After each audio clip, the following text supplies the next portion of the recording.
আজকে আমরা বায়ুর ক্ষয়কার্যের ফলে সৃষ্ট ভূমিরূপগুলো নিয়ে আলোচনা করব।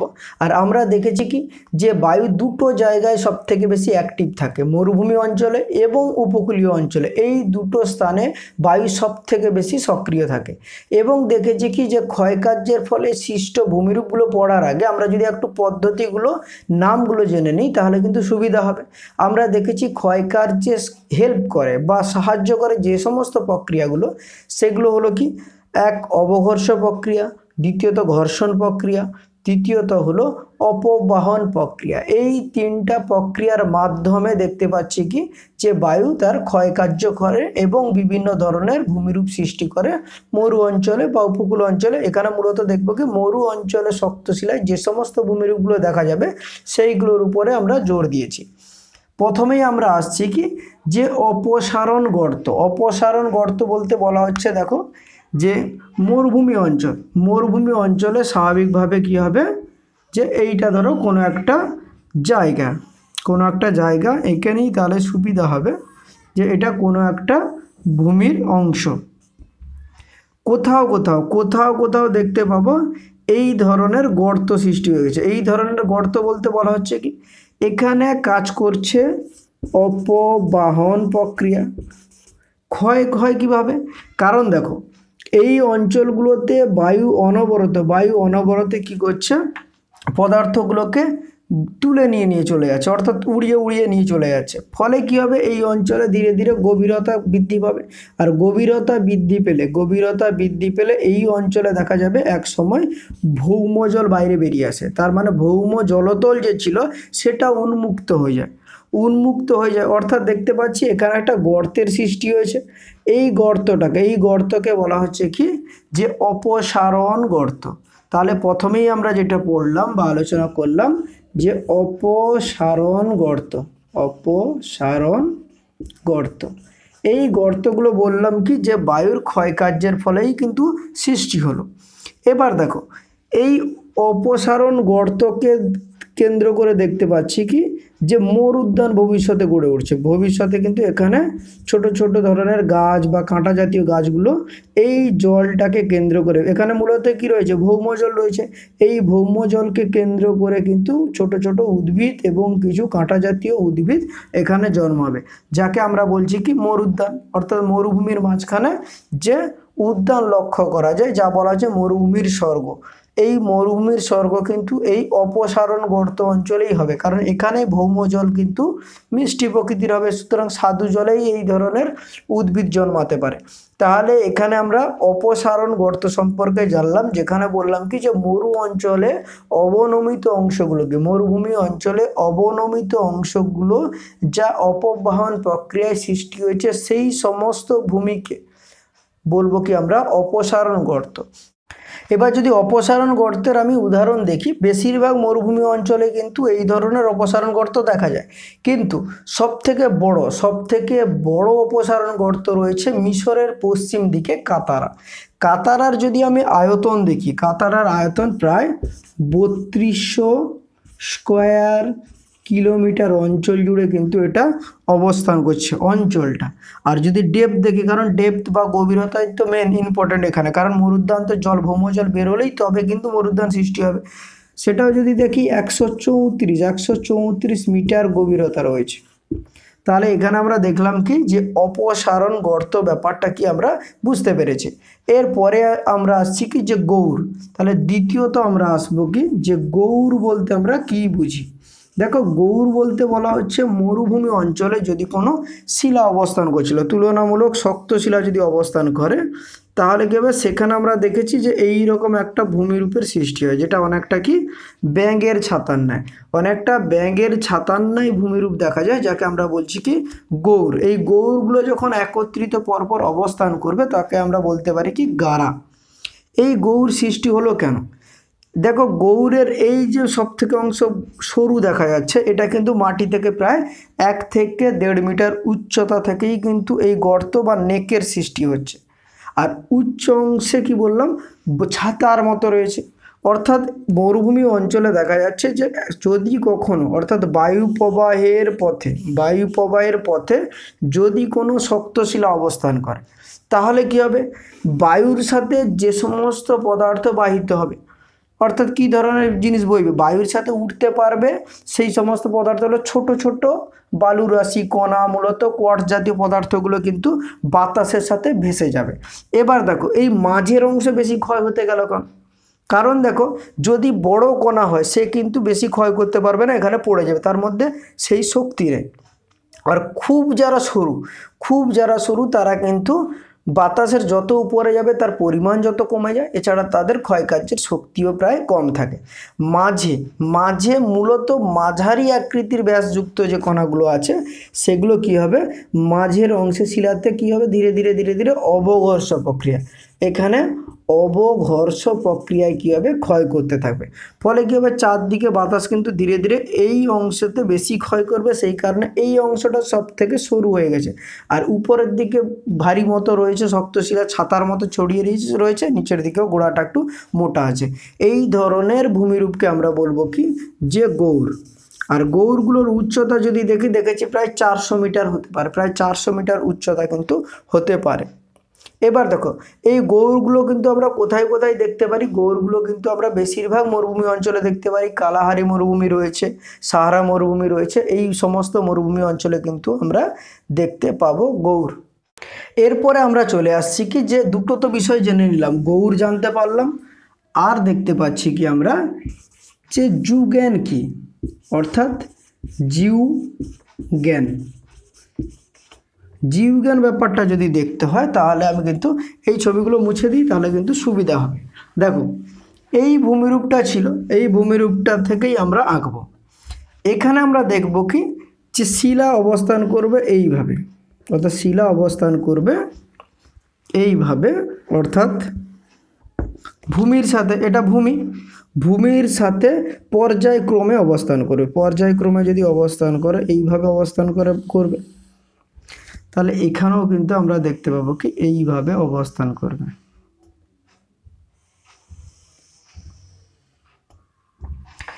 এখানে আমরা কি দেখব, যে এটা রয়েছে আমার শক্ত শিলা, অর্থাৎ কঠিন শিলা রয়েছে, তাহলে এদিকেও কি থাকবে, কঠিন শিলা থাকবে। এটা নিচের দিকেও তাহলে কঠিন শিলা থাকবে, মাঝে রয়েছে কোমল শিলা। তাহলে এইভাবে পর্যায়ক্রমে পরপর অবস্থান করবে। উপরে রয়েছে কঠিন শিলা, তারপরে কিন্তু রয়েছে কঠিন শিলা, কোমল শিলা, আবার কঠিন শিলা রয়েছে। এখানে বাতাস বইবে কোন বরাবর, এই বরাবর বাতাস বইছে, কিন্তু এই বরাবর বইছে। তাহলে কি হবে বলতে, এখানে ফাটলের সৃষ্টি হতে পারে, এখানে ধীরে ধীরে আঁচড় বা ফাটলের সৃষ্টি হবে। এখানে একাধিক এরকম ফাটলের সৃষ্টি হতে পারে।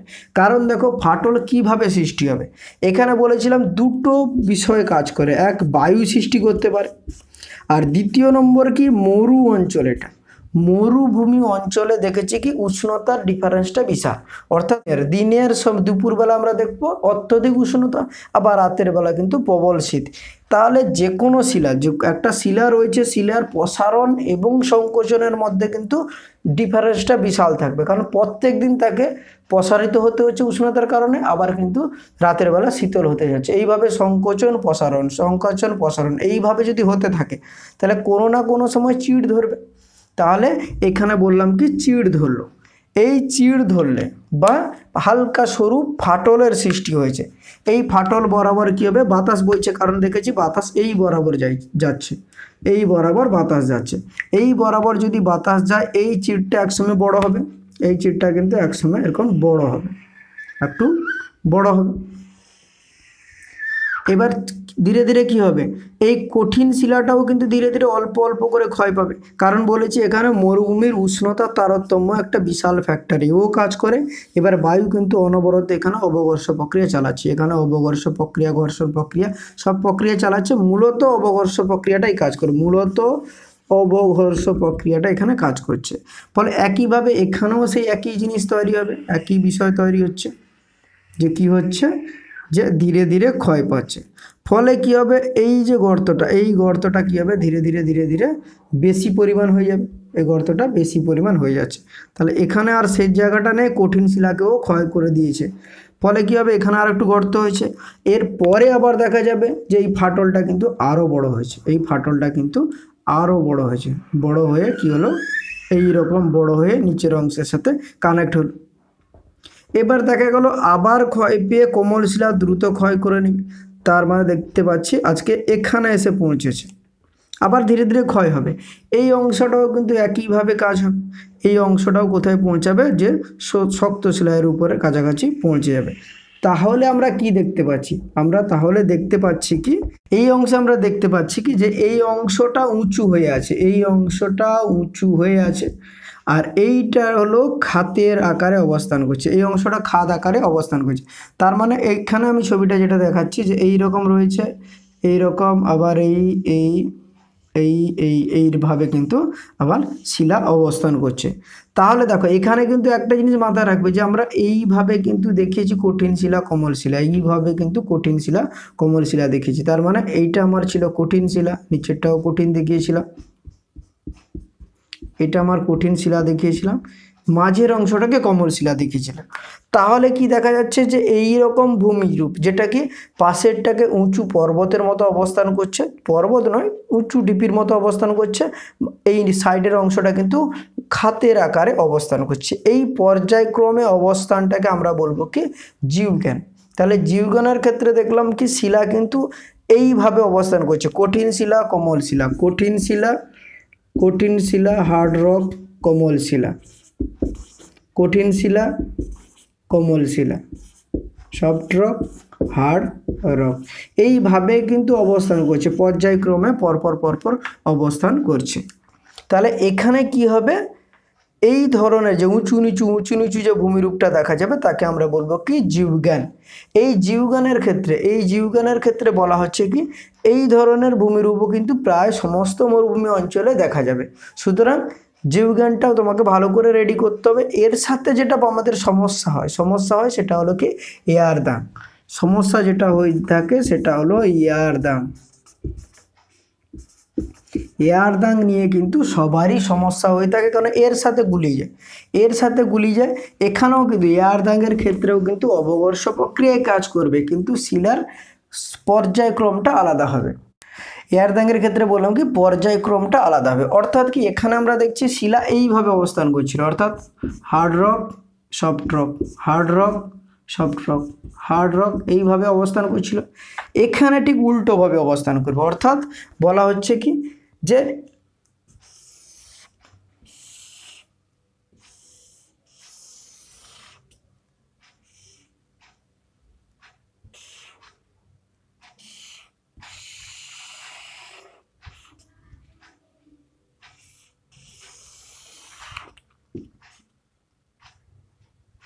এবার দেখো এখানে বলেছি কি যে এইভাবে অবস্থান করবে না, অবস্থানটা করবে কি এই বরাবর, অর্থাৎ এখানে রয়েছে হার্ড রক বা শক্ত শিলা, এখানে রয়েছে কোমল শিলা, এখানে রয়েছে আবার হার্ড রক বা শক্ত শিলা, আবার রয়েছে কোমল শিলা, এখানে রয়েছে একইভাবে হার্ড রক। এখানে যদি আমরা একটু শেড দিয়ে দিই তাহলে কিন্তু সুবিধা হবে, অর্থাৎ শেড বলতে এইভাবে, যেহেতু হার্ড রকটাকে আমি পৃথক করতে পারি, এই কারণে কিন্তু আমরা এরকম একটা হালকা শেড দিলাম। এবার দেখো এখানে নিচের দিকেও একইভাবে হবে, বলতে ঠিক এই অংশটা শক্ত শিলা, আবার নরম শিলা, এই অংশটা হবে কি শক্ত শিলা। তাহলে এবার দেখো বাতাসও বইবে কীরকম, এই বরাবর বইছে একইভাবে, কারণ এদিক থেকে বাতাস বইলে কিন্তু সামনে হার্ড রক আছে আটকে দিবে, এবং সেভাবে কিন্তু ক্ষয়কার্যটা দেখা যাবে না। বাতাস কিন্তু একই ডাইরেকশান, একই বায়ু প্রবাহে এই বরাবর রয়েছে, এখানেও কিন্তু একই ডাইরেকশানই রয়েছে। তাহলে কি স্বাভাবিকভাবে এখানে কি হওয়া উচিত, কোমল শিলা যদি অবস্থান করে কোমল শিলারই ক্ষয় হবে, কোমল শিলা ক্ষয় পাবে মানে সফট শিলা তো এখানেই ছিল, তাহলে এখানে কি হবে ক্ষয় পেয়ে যাবে, এই অংশটা ক্ষয় পেয়ে গেল। একইভাবে এইভাবে ক্ষয় পেয়ে যাচ্ছে। এখানেও কিন্তু ক্ষয় পাবে, কারণ কোমল শিলাই তো ক্ষয় পাবে, কোমল শিলা ক্ষয় পেয়ে গেল। এবার তাহলে দেখতে পাচ্ছ কি এখানে যে ভূমিরূপটা হচ্ছে প্রায় একই রকমই, প্রায় একই রকম বলতে এইভাবে উঁচু, আবার গর্ত হয়েছে, আবার গর্ত হয়েছে, এইভাবে থেকেছে। তার মানে একই রকম দেখতে, কিন্তু শিলার বিন্যাসটা দেখুন এই বরাবর আছে, এই বরাবর পরপর পরপর রয়েছে। এখানে কিন্তু এই বরাবর বোর্ডের যদি আমি কথা ভাবি, তাহলে এখানে আমরা দেখাতে চাইছি কি যে শিলাটা অবস্থান করছে এইভাবে hard rock, soft rock, hard rock, soft rock, এইভাবে কিন্তু অবস্থান করছে। আর যুগেনের ক্ষেত্রে দেখলাম কি এই বরাবর অবস্থান করছে।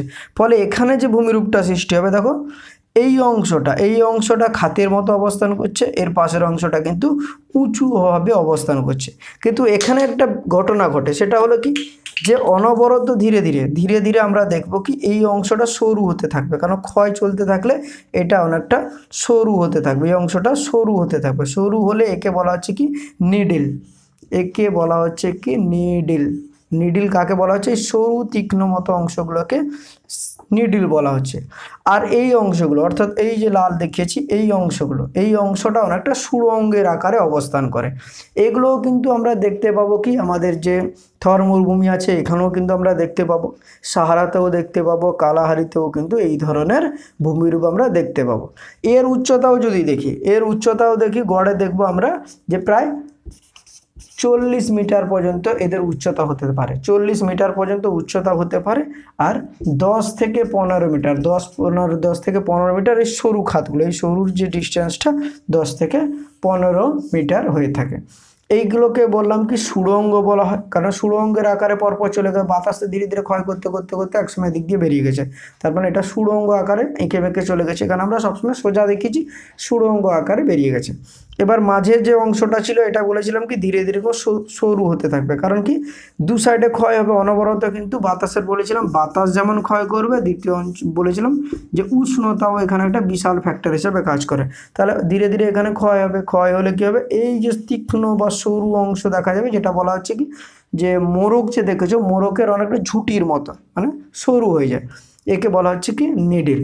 আর কোথায় দেখতে পাওয়া যায় সেটা আমরা বললাম যে এই সমস্ত ভূমিরূপগুলো কিন্তু আমরা দেখতে পাবো কোথায়? মরুভূমি অঞ্চলে।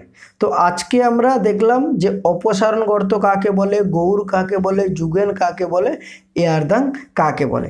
এরপরে যদি আর একটু পর্যায়ে অর্থাৎ আর পরবর্তী পর্যায়ে পৌঁছায় বা মরুভূমি অঞ্চলের প্রায় সমতল বা বার্ধক্য দশার দিকে পৌঁছায়, সেখানে আমি আর এক ধরনের ভূপ্রকৃতি দেখতে পাবো যাকে বলা হচ্ছে কি ইনসেলবার্চ। কি বলা হচ্ছে যে ইনসেলবার্চ।